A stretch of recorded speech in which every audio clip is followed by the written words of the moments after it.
Hello and welcome to Shelf Defiant. My apologies for the quality of the audio at the moment. I'm still trying to figure out how to get my audio to work with me here. I did get my mic to work, but as you can tell, the audio is a bit wonky. So I am your disembodied narrator. We are continuing on with chapter 5 of Jurgen after he was in the weird garden talking to his past love. Now we're gonna move into chapter 5, and of course this is brought to us by the amazing people at Project Gutenberg. All right, so let's dive in. Chapter 5, requirements of bread and butter. Nieces, says Jurgen, and am I so changed? For that Dorothy, whom I loved in youth, did not know me. Good and evil keep very exact accounts, replied the centaur, and the face of every man is their ledger. Meanwhile, the sun rises. It is already another workday, and when the shadows of those two who come to take possession fall full upon the garden, I warn you, there will be astonishing changes brought about by the requirements of bread and butter. You have not time to revive old memories by chatting with the others to whom you babbled aforetime in this garden. Ah, centaur, in the garden between dawn and sunrise, there was never any other save Dorothy la Désirée. The centaur shrugged. It may be you forgot.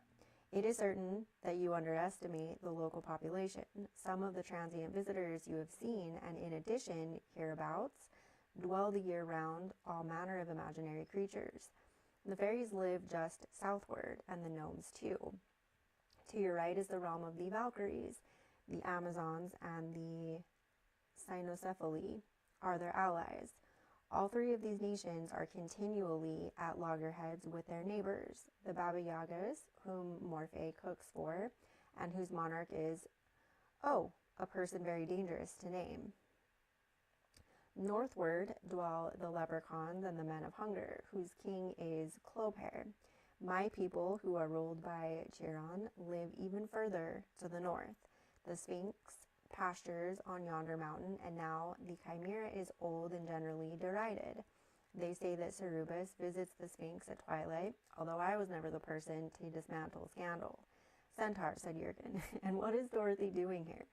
Why, all the women that any man has ever loved live here, replied the centaur, for obvious reasons. That is a hard saying, friend. Nieces tapped with his forefinger upon the back of Jurgen's hand. Worm's meat. This is the destined food. Do what you will of small white worms. This, by and by, will be a struggling pale corruption, like seething milk.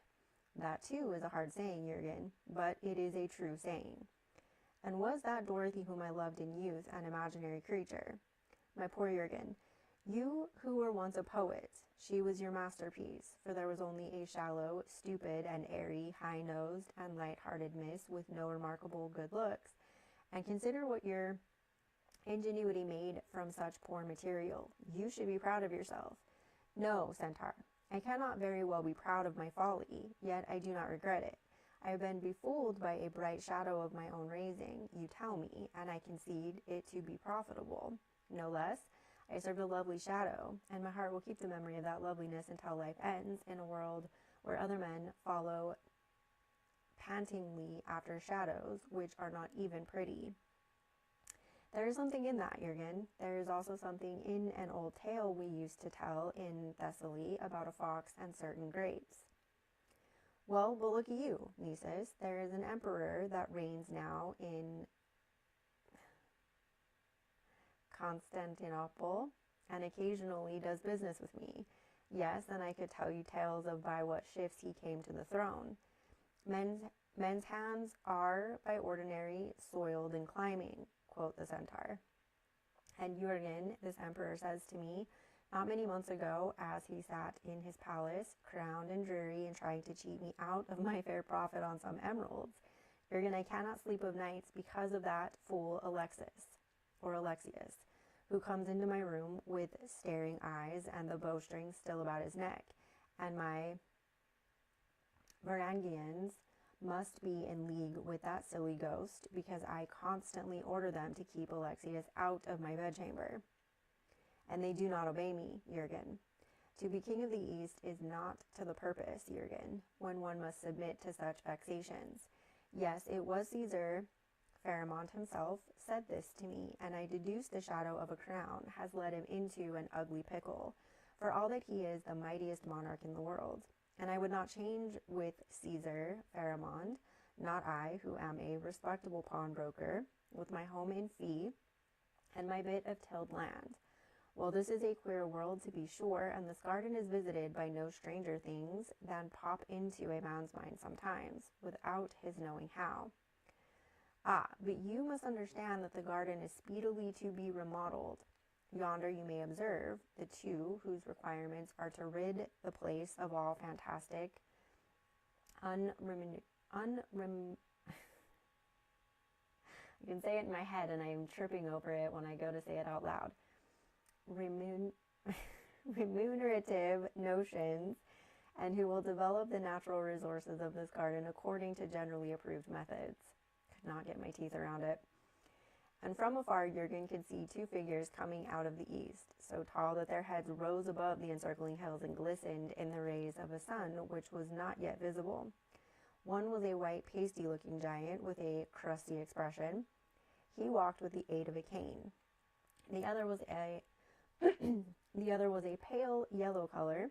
His face was oily, and he rode on a vast cow that was called Edmula.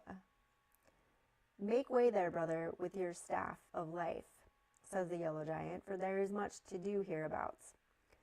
Aye, brother, this place must be altered a deal before it meets with our requirements, the other grumbled. May I be toasted if I know where to begin. Then as the giants turned dull and harsh faces toward the garden, the sun came about the circle of blue hills, so that the mingled shadows of these two giants fell across the garden. For an instant, Jurgen saw the place oppressed by that attenuated mile-long shadow, as in heraldry you may see a black bar painted sheer across some brightly emblazoned shield. Then the radiancy of everything twitched and vanished, as a bubble bursts. And Jurgen was standing in the midst of a field, very neatly plowed, but with nothing as yet growing in it. And the centaur was with him still, it seemed, for there were the creature's hooves, but all the gold had been washed or rubbed away from them in traveling with Jurgen. See, Nisus, Jurgen cried, the garden is made desolate. Oh, Nisus, was it fair that so much loveliness should be thus wasted? Nay, said the centaur, nay. Long and wailingly he whinnied, nay. And when Jurgen raised his eyes, he saw that his companion was not a centaur, but only a strayed riding horse. Were you the animal then, says Jurgen, and was it a quite ordinary animal that conveyed me to the garden between dawn and sunrise? And Jurgen laughed disconsolately. At all events, you have clothed me in a curious fine shirt, and now I look, your bridle is marked with a coronet. So I will return you to the castle at Belgard. And it may be that Heigman Michael will reward me. Then Jurgen mounted his horse and rode away from the plowed field, wherein nothing grew as yet. As they left the furrows, they came to a signboard with writing on it in a peculiar red and yellow lettering. Jurgen paused to decipher this. Read me, was written on the signboard. Read me and judge if you understand. So you stopped in your journey because I called, scenting something unusual, something droll. Thus, although I am nothing and even less, there is no one that sees me but lingers here. Stranger, I am a law of the universe. Stranger, render the law what is due the law. Jurgen felt cheated, a very foolish signboard indeed. For how can it be a law of the universe when there is no meaning to it, says Jurgen. Why, for any law to be meaningless would not be fair. I concur. And that's the end of chapter 5. It's not the story I was expecting, but not too bad. I hope you enjoyed this reading, and again, my apologies for the echoey quality of the audio. I'm still working through issues. Bear with me, and see you next time.